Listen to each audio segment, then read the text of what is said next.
Hey guys, good morning. So let's continue with the other NBFC companies. तो यहाँ पे हम बात करते हैं पहले दो NBFC MFIs का, दो मतलब दोनों सिमिलर एक जगह में हैं, तो एक साथ बात करते हैं तो एक मॉडल का कंपैरिजन भी हो जाएगा. सो सैटिन क्रेडिट केयर और स्पंदना स्फूर्ति. ओके, तो ये दोनों क्या है, ये दोनों NBFC है, majority in the micro finance segment. मतलब अगर आप सैटिन का या स्पंदना का देखोगे, ये लोग हमें मतलब इनका जो majority part of the book मतलब 90-95% के ऊपर पार्ट ऑफ द बुक अगर आप देखोगे, ये लोग जॉइंट लेंडिंग ग्रुप को पैसा देते हैं, मतलब गांव के औरतों को लेंड करते हैं. ठीक है, ये एकदम. अब देखिए, अब इसका मतलब क्या, माइक्रो फाइनेंस का कुछ बात समझो. ठीक है, अगर आप एक माइक्रो फाइनेंस लेंडर हो, मतलब आप खेल रहे हो वॉल्यूम का खेल. ठीक है, मतलब सोचो यहां पे आपका जो कस्टमर है, इनको आप क्या क्यों पैसा देते हो, इनको आप पैसा इसलिए देते हो ताकि उनका एक इनकम जनरेशन हो सकता है. कोई अपना से एक दुकान खोल पाए, या कोई से अपना टेलरिंग का बिजनेस चालू करे, या कोई लेट से मतलब कोई कैटल ट्रेडिंग कर ले. Got it. लेकिन ये कस्टमर्स जो गांव के औरतें हैं और एकदम सो टायर 6 टायर 7 के जो लोग हैं, ठीक है, तो इनका तो कोई ये नहीं है ना, मतलब मेजॉरिटी ऐसे लोगों का आप देखोगे, इनका कोई एसेट बेस नहीं है, इनका कोई क्रेडिट स्कोर नहीं होता है, राइट. तो एक तो ये पूरा अनसिक्योर्ड लेंडिंग होता है.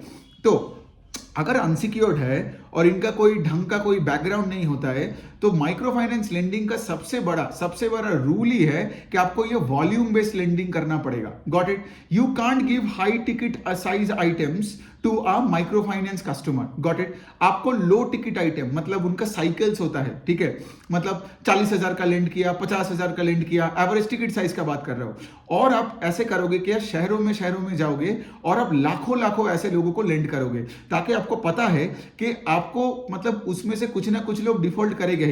लेकिन at a net basis, if you make more money than you lose money, then of course you are profitable and it's good for you and your share holders. तो ये बात बहुत इंपॉर्टेंट है micro finance में कि geographical distribution कैसा है. ठीक है, ये भी देखने का. दूसरा चीज आपको ये भी देखना है कि क्योंकि देखिए, क्योंकि क्या होता है ना, कभी कभार अगर आप कोई एक पर्टिकुलर ज्योग्राफी में कॉन्सेंट्रेटेड हो और अगर उस ज्योग्राफी में कोई प्रॉब्लम आ गया, मतलब अब देखिए प्रॉब्लम क्या होता है, माइक्रो फाइनेंस से जो कस्टमर्स है, they are very gullible group ना. पॉलिटिकल पार्टीज जो बोलते हैं कर लेते हैं, इधर उधर जो होते हैं. मैं आपको एक इंसिडेंट बताता हूं जो रिसेंटली पंजाब में हुआ, और इसके वजह से बहुत micro finance companies in Punjab are struggling, यानी they are struggling right now as well. So क्या हुआ पंजाब में, there are some miscreant groups है. ठीक है, कुछ पॉलिटिकल मिसक्रिएंट ग्रुप्स थे जो ये माइक्रो फाइनेंस कस्टमर को बता दिया कि भाई तुमने जो लोन लिया, ये सारे एनबीएफसीज या छोटे मतलब प्राइवेट बैंक से, तुमको ये लोन्स का भरपाई नहीं करना पड़ेगा, लोन तुम्हारा माफ है. ठीक है, अब देखिए वो माइक्रो फाइनेंस कस्टमर्स है, अब वो गरीब लोग हैं, तो उन्होंने ये बात सुन के ये मान लिया. अब क्या हुआ, अब देखोगे 5 स्टार नहीं, फ्यूजन माइक्रो फाइनेंस करके कंपनी था, जो पिछले क्वार्टर में दिस स्ट्रगल्ड अ लॉट. उनका क्रेडिट कॉस्ट बढ़ गया, एसेट क्वालिटी खराब हो गया.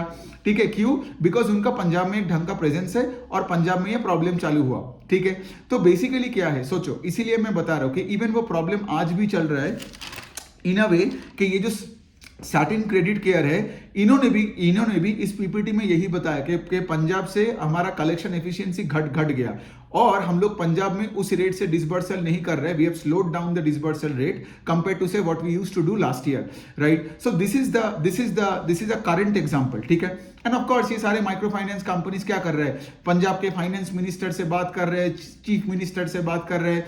तो the reason why I am telling you about this current problem is because ये कहीं भी हो सकता है हमारे देश में. आपने 2011-12 के उस टाइम में आपने देखा होगा, ऐसा ही एक similar kind of a problem बड़े स्केल में हुआ था आंध्र प्रदेश में. ठीक है, उसमें से वहां पे जो भी माइक्रो फाइनेंस कंपनीज था, सब के सब मतलब कुछ तो बंद हो गया, और जो बचा मतलब और बाकी तो चलो आपको आईसीयू में चला गया. सो पॉइंट यहां पे आता है कि like micro finance is always a volume based business, और आपको हर मतलब पूरा, मुझे तो एक माइक्रो फाइनेंस कंपनी अगर मैं लेता हूं तो मैं चाहूंगा कि वो सिर्फ स्केल अप करते रहे. ठीक है, बिकॉज कभी भी कोई ऐसे आंध्रा वाला प्रॉब्लम या पंजाब वाला करंट प्रॉब्लम कभी भी फ्यूचर में आ सकता है, और आपका तो पूरा कंपनी डूब भी सकता है. ठीक है, तो अभी चलो चालू करते हैं. दो इस कंपनी में मॉडल समझा दिया, तो ये इंपॉर्टेंट होता है ऐसे इनसाइट्स, बिकॉज नहीं तो क्या है ना कि like you won't be able to segregate this kind of models with let's say universal bank और एक universal NBFC. Got it. So अगर हम थोड़ा सैटिन का बात करें तो सैटिन का बहुत प्रॉब्लम्स था कोविड के बाद से। इन्होंने क्या किया, अपने पूरे बुक को क्लीन किया, ठीक है। सैटिन का I can tell you, I think around 10% of their total book NPA बन गया था, ठीक है। तो इन्होंने क्या किया, पूरे उस बुक को साफ सफाई करके FY 21-22 से वापस चालू किया, और वो जो बुक है वो बहुत ही प्रिस्टीन और क्लीन है, राइट। अब आप देखो, आप मुझे बोल सकते हो कि यार अब तो 2 साल के अंदर है तो क्लीन तो दिखेगा ही ना, even I agree with you, but having said that के लिए मतलब पोस्ट कोविड उन्होंने जो भी डिसबर्सल किया अभी तक तो उनके एसेट क्वालिटी में कोई प्रॉब्लम नहीं है। सैटिन का जो मैनेजमेंट है, ठीक है, सैटिन क्रेडिट केयर का यहां बात हो रहा है, सैटिन का जो मैनेजमेंट है तो उन्होंने साल के बिगिनिंग में बोला था वी वुड हमारा गाइडेंस है 25% का ग्रोथ, राइट। लेकिन कंपनी ने पूरे FY 24 में ओवर FY 23 में the growth is 30% in loan book, right. तो इसका क्या मतलब, अंडर प्रॉमिस किया और ओवर डिलीवर किया, अच्छी बात है। सैटिन का सिंस मैंने बोला ये लॉस टू प्रॉफिट वाला इनका जो जर्नी था, as a result of which आप देखोगे FY 24 का जो पैट है और FY 23 का जो पैट है मल्टीफोल्ड टाइम्स बढ़ा है, करेक्ट। बिकॉज आपने जब लॉस से प्रॉफिट किया तो एक तो ऑफकोर्स आपका वॉल्यूम्स बढ़ता है, आपका डिस्ट्रीब्यूशन बढ़ा, कस्टमर बेस बढ़ा। जैसे सैटिन का आई थिंक उनका क्लाइंट बेस बढ़ा 22% YOY से। See this is most important, जैसे सैटिन का क्लाइंट बेस 20-30% से बढ़ रहा है, इसका मतलब क्या, मैं वो जो लॉजिक बता रहा था कि सैटिन को भी समझ में आता है कि लाइक हमें कॉन्स्टेंटली वॉल्यूम ग्रोथ तो करनी है। अगर क्लाइंट बेस नहीं बढ़ रहा है तो एग्जिस्टिंग क्लाइंट में प्रॉब्लम दिख गया तो भाई आपका बिजनेस बंद भी हो सकता है माइक्रो फाइनेंस में, और यही रिस्क होता है माइक्रो फाइनेंस बिजनेस का सबसे ज्यादा। सो अपना क्लाइंट बेस ढंग से बढ़ा, and because the client base went 22% YOY, अब देखोगे AUM भी 30% के ऊपर से ग्रो किया। अच्छा, फिर उसके बाद क्या है, फिर उसके बाद ये कि अब ऑफ कोर्स सैटिन का भी है, सैटिन का दो सब्सिडियरी है, ठीक है, एक हाउसिंग फाइनेंस सब्सिडियरी है और एक MSME सब्सिडियरी है। तो सैटिन को समझ में आ गया कि सोचो आप गांव में अगर 10 औरतों को लोन दे रहे हो, उसमें से कुछ औरतें होंगे जो लेट से ढंग से अपना धंधा कर रही है और पैसा टाइमली वापस कर रही है। अब सोचो उस औरत का वो बिजनेस बढ़ने लग गई, ठीक है, तो आगे जाके तो she would need a higher ticket size item, correct. She can't then what, then would you lose that customer, would you lose that good customer, correct, to a bank, no, right. तो इसीलिए क्या किया satin ने दो और separate division बना लिया subsidiaries का। एक डिवीजन है हाउसिंग फाइनेंस का, दूसरा डिवीजन है आपका MSME का। अब इससे क्या होगा, दे कैन, ये जो ग्रेजुएटिंग कस्टमर हुआ, ग्रेजुएट कौन करता है, जो अच्छा कस्टमर है वो ग्रुप का पार्ट से, ठीक है। लेट से 10 में से एक औरत ने जो सबसे अच्छी की वहां पे उसको ग्रेजुएट करवा के now Satin can give a loan of higher ticket size item, right. And इसीलिए ये दोनों सब्सिडियरीज इन्होंने बनाया, हाउसिंग फाइनेंस का और दूसरा है MSME का, ताकि let's say for example loan against property दे पाए या फिर से फॉर एग्जांपल सिक्योर्ड MSME भी लेंडिंग कर पाए। और वहां पे आपका ticket size can be much higher than let's say 40-40, 50-50 हजार का। वहां पे लेट से उस औरत को 5 लाख का लोन मिल गया, ये चलो 10 लाख का लोन मिल गया, ठीक है।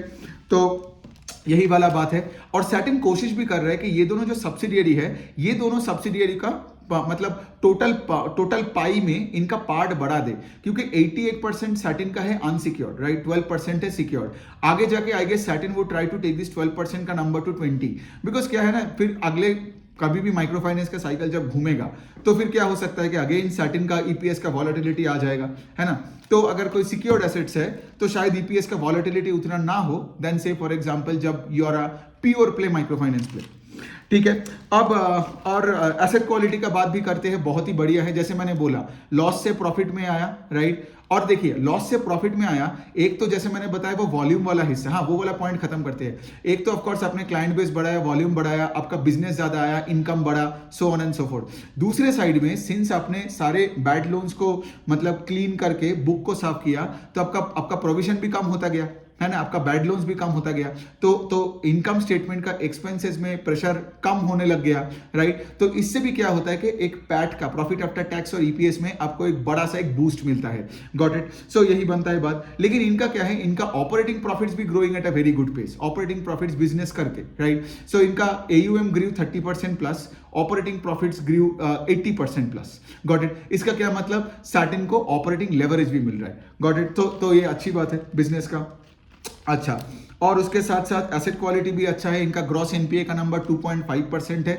Last year the GNPA number was 3.2%। सो इसका क्या मतलब, ग्रोथ है लोन बुक में, डिसबर्सल में, एसेट क्वालिटी अच्छा हो रहा है, बिजनेस को और स्केल कर रहा है। माइक्रो फाइनेंस के लिए तो स्केलिंग इज मोस्ट इंपॉर्टेंट, और उसके साथ साथ आप देख रहे हो कि प्रॉफिटेबिलिटी मैट्रिक्स भी इंप्रूव हो रहा है। सैटिन का आरओई का नंबर आई डोंट नो कितना ना 20% के ऊपर ही होना चाहिए, ठीक है। तो इसका क्या मतलब, सब कुछ सही हो रहा है सैटिन में, ठीक है।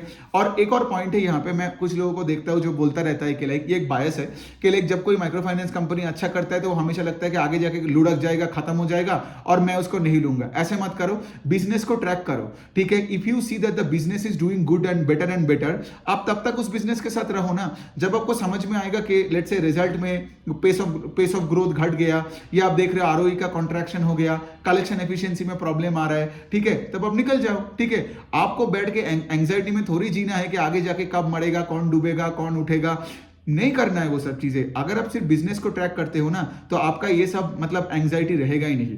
तो ये वाले पॉइंट को भी दिमाग में रखना। कोई सैटिन का कोई स्टॉक रिकमेंडेशन का बात नहीं कर रहा हूं मैं, और वैसे भी आई डोंट होल्ड सैटिन, ठीक है। All I am trying to say इसके लिए एक माइंडसेट का बात कर रहा हूं मैं ये, ठीक है, कि अगर आप ट्रैक नहीं करते हो ना, तो आप एक जगह में बैठ के अंधेरे में, अंधेरा मतलब यहाँ पे दिमाग के अंदर अंधेरा रहेगा और आप डरते रहोगे। लेकिन अगर आप कॉन कॉल सुनते रहते हो, कंपनी को ट्रैक करते हो, पीपीटी पढ़ते रहते हो, राइट, तो आपको क्या टेंशन है।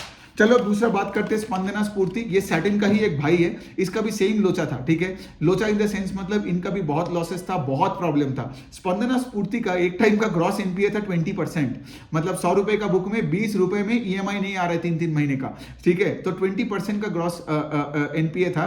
ये कोविड का बात कर रहा हूँ। लेकिन क्या हुआ, उसके बाद साइकिल घूमा, उसके बाद जाके ये सारे वही सैटिन वाला स्टोरी, सारे बैड लोन्स को हटाया, क्लीन किया घर को, और नया जो डिसबर्सल है वो डिसबर्सल में इनको कोई एनपीए दिख नहीं रहे। So the overall gross NPA number has come down from 20% probably 2 years back, और अभी का जीएनपीए नंबर है सिर्फ 1.5%। सो 20 से 1.5 मतलब what a journey it has been, right. और अगर आपका एसेट क्वालिटी, अगर आपका अगेन एसेट क्वालिटी इतना इंप्रूव होता है, तो आपने प्रोवाइड भी कम करते गया, राइट, तो आपका प्रॉफिटेबिलिटी मैट्रिक्स में भी एक ह्यूज बूम आया, ठीक है। स्पंदना स्फूर्ति ने क्या किया, स्पंदना स्फूर्ति को एक कहानी है, ठीक है, इनका। तो पहले ये लोग क्या करते थे, मंथली कलेक्शन करते थे, ठीक है। मंथली कलेक्शन मतलब जिनको भी, अब देखिए स्पंदना स्फूर्ति भी एक माइक्रो फाइनेंस लेंडर है, ठीक है। 100% इनका बुक ही अब micro finance customer joint lending group गांव के औरतों को लेंड करते हैं, जस्ट लाइक सैटिन, ठीक है। बिजनेस मॉडल में कोई डिफरेंस नहीं है। अब उनको क्या समझ में आया कि अगर हम मंथली कलेक्ट कर रहे हैं तो इसी वजह से इतना मतलब बैड लोन्स बढ़ रहे हैं, हमको वीकली कलेक्ट करना है। Got it. तो मतलब मुझे मैंने अगर किसी को 100 रुपए दिया है, तो मुझे जाके उसका जो किस्ता है, इंटरेस्ट है, वो मुझे वीकली कलेक्ट करना है, नॉट मंथली। तो ये जो बिजनेस मॉडल में पूरा चेंज लाया, इसके वजह से क्या हुआ, थोड़ा एसेट क्वालिटी खराब हो गया था लास्ट क्वार्टर में, ठीक है, Q3 ओवर Q2 में। क्यों? बिकॉज सोचिए ना, जो कस्टमर्स मंथली देते आ रहा था, उनको अब सडनली वीकली बोलोगे तो वो डिफॉल्ट कर गया, लेट्स से उसका पैसा कहीं और अटका हुआ था, as a result of which वो कस्टमर बेचारा तब पैसा नहीं दे पाया। तो ऐसे बहुत ऐसे कस्टमर्स थे, ठीक है। लेकिन सैटिन का था कि हम 1-2 क्वार्टर का पेन ले लेंगे, ठीक है। लेकिन अगर हम वीकली मॉडल में जाएंगे तो वीकली मॉडल में collection efficiency goes up and the risk of default comes down, ठीक है। तो यही मैनेजमेंट ने लास्ट कॉन कॉल में बताया कि हमारा तो जीएनपीए थोड़ा सा बड़ा था, Q3 over Q2 was because of that. अब दूसरे साइड में ये लोग क्या कर रहे हैं, वीकली ब्रांचेस भी खोल रहे हैं, मतलब देयर आर ब्रांचेस, ठीक है। अभी उनका कुछ 1600 के आसपास का ब्रांचेस है, ठीक है। Last year by the way उनका 1100 का ब्रांचेस था। सो अगेन यहां भी लाइक सैटिन के तरह स्पंदना का भी ब्रांच एक्सपेंशन, क्लाइंट एडिशन बहुत तगड़े रेट से हो रहा है। लेकिन जो इंक्रीमेंटल ब्रांचेस ये लोग खोल रहे हैं ना, ये वीकली ब्रांचेस खोल रहे हैं, मतलब वो ब्रांच को सेटअप किया है उस जगह में ताकि उसके अंदर जो लोग काम कर रहे हैं सैटिन के, वो वीकली जाके कलेक्ट करें। Got it, not monthly. और एग्जिस्टिंग जो पुराने वाला जो लेगेसी ब्रांचेस है, वो लेट से अभी भी मंथली है, लेकिन उसको भी वो धीरे धीरे करके वीकली मॉडल में लेके आ रहा है। Got it. सो इसीलिए क्या हो रहा है, there is a shift in the business model in terms of collection only, बाकी सब ठीक है।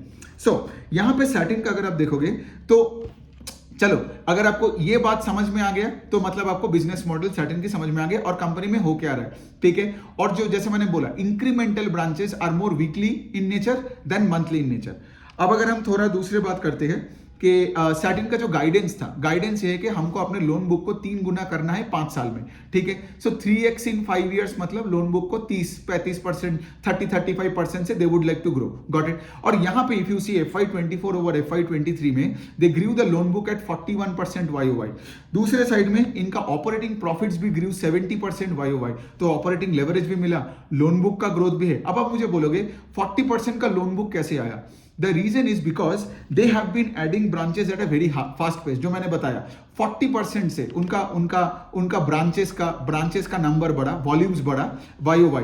एंड ऑफ कोर्स ना दिस देखो NBFCs का क्या है ना, majority it's a branch led growth than let's say companies like Poonawalla, क्योंकि वहां पे आपका वो डिजिटल इंफ्रास्ट्रक्चर है। बिकॉज अब शहरों के लोगों को मतलब उनके साथ डील करते हो, उनके हाथ में आईफोन है, दे नो ये डिजिटल, बट गांव के लोगों के साथ डिजिटल इंफ्रास्ट्रक्चर अभी तक आ रहा है, धीरे धीरे करके आ रहा है। लेकिन आज भी इट्स मोर लाइक घरों में जाके दरवाजा को नॉक करके आपसे फॉर एग्जांपल उनसे अपना कलेक्शन लेते हो, गॉट इट। एंड दूसरे साइड में if you are an NBFC in the MFI space, it's still a branch led growth that will happen, ठीक है। तो जो भी NBFC कंपनीज होगा उनका अगर आप देख रहे हो ब्रांच एक्सपेंशन नहीं हो रहा है, मतलब उसमें ग्रोथ आगे जाके उसका ग्रोथ का रेट घटने वाला है। बिकॉज आज तक हमारे देश में देखिए जियो वियो तो आ गया है, धीरे धीरे डिजिटाइजेशन में ही जाएगा, but it will take some time. ऐसा नहीं है कि मतलब अगले 2 साल में पूरा कंट्री डिजिटाइज हो जाएगा, ऐसा भी नहीं है, टाइम लगेगा। मे बी एक डेकेड के बाद हम कुछ और बात करेंगे, बट नॉट टुडे। सो ये जो पूरा AUM का ग्रोथ है that came because of a branch led expansion, और इनका जो कस्टमर बेस है that also grew 60% on a YOY basis. So इसका मतलब ये है कि ये कंपनी का भी पहले बहुत सारे प्रॉब्लम्स था, now they have come out of all the problems. 20% का GNPA अभी 1.5, ब्रांच लेड एक्सपेंशन हो रहा है, मंथली से वीकली कलेक्शन में आ गया है, और इससे क्या हो रहा है कि कंपनी को और कंट्रोल मिल रहा है over the customer in terms of repayment and collection, ठीक है। ये हो गई। एंड उसके साथ साथ ऑफ कोर्स एक और रीजन ये है कि सैटिन ने क्या किया रिसेंटली, सैटिन क्या बोल रहे हो, देखा कंफ्यूजन हो रहा है, स्पंदना स्फूर्ति का बात हो रही है। तो स्पंदना ने रिसेंटली क्या किया, अपने फिर से एक बैड लोन का पैकेज को एक ARC को बेचा है। Now I take this things with a pinch of salt, because आप देखोगे बंधन बैंक हमेशा अपने एसेट क्वालिटी को इंप्रूव करता है by selling bad loans to ARCs, got it. तो मुझे ये मॉडल से बेटर लगता है, मॉडल मतलब आप ऐसे बैड लोन्स बनाओगे, ठीक है, और बैड लोन्स को सिर्फ बेचते रहोगे तो, और अपने NPA को बेटर करोगे। ऐसे मुझे NPA इंप्रूवमेंट नहीं चाहिए, मुझे NPA इंप्रूवमेंट चाहिए जब लेट से फॉर एग्जांपल जो रिस्ट्रक्चर्ड बुक था या फॉर एग्जांपल जो डिफॉल्ट बुक था वो स्टैंडर्डाइज हो रहा है, गॉट इट, जहां मुझे मेरा कलेक्शन मिल रहा है, अपग्रेडेशन हो रहा है, वो मुझे चाहिए, राइट। और इंक्रीमेंटली स्लिपेजेस कम हो जाए, मतलब जो हम बोलते हैं ना स्लिपेज रेशियो, वो स्लिपेज रेशियो का परसेंटेज मुझे कम दिखनी चाहिए। सो दैट मीन्स व्हाट के लाइक वो फाइनेंशियल ज्यादा स्टेबलाइज हो रहा है। And I guess Satin is working on all this kind of things, but also having said that सिर्फ रीपैकेज करके ARC को बेच के NPA का नंबर सिर्फ बेटर नहीं हुआ। Majority reason for being for the NPA like turning from bad to good is like they cleaned up the books, and उनका जो रिसेंट डिसबर्सल हुआ पिछले 2-3 साल से वो लोग अच्छे जगह में ये लोग लेंड कर रहे हैं, और अभी तक तो कोई प्रॉब्लम नहीं है, ग्रोथ का जर्नी पूरा चालू है इनका।